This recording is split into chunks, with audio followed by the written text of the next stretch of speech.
દેવ ઉઠી એકાદશીએ ઠેર ઠેર તુલસી વિવાહનું આયોજન કરવામાં આવ્યું છે। સુરતમાં ઠેર ઠેર તુલસી વિવાહનું આયોજન થયું છે।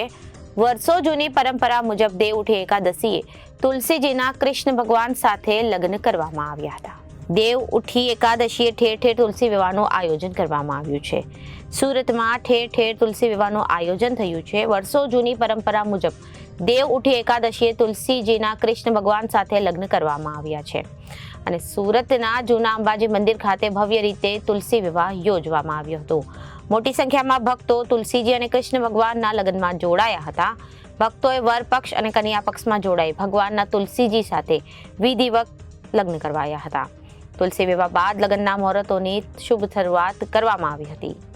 જૂનું અંબાજી મંદિરમાં વર્ષોથી આપણે તુલસી વિવાહનો પ્રસંગ ઉજવવામાં આવે છે। આ પ્રસંગમાંથી દર વર્ષે તુલસી વિવાહના કરવામાં આવે છે ને એ બંને પક્ષો તરફથી આપણે જેમ લગ્ન કરીએ છીએ તે હિસાબે અહીંયા એ કરે છે। આ દિવસથી લગ્ન કરવાથી લગ્નની શરૂઆત થઈ જાય છે અને લોકો ખૂબ ગણીને આ દિવસથી લગ્ન ચાલુ થઈ જાય છે। અહીં વર્ષોથી આ પ્રથા ચાલવામાં આવે છે અને લોકો હજારોની સંખ્યામાં દર્શન કરે છે, માતાજી પાસે આશીર્વાદ લે છે અને પોતાના શુભ કાર્ય શરૂ કરે છે।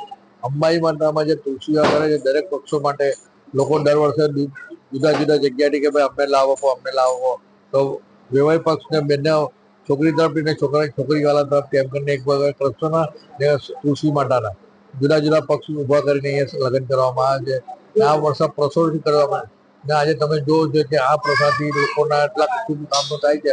મંદિરમાં બી આજે તમે દર્શન કરવા જાઓ હજારોની સંખ્યામાં દર્શન લોકો ભગત દર્શન કરવા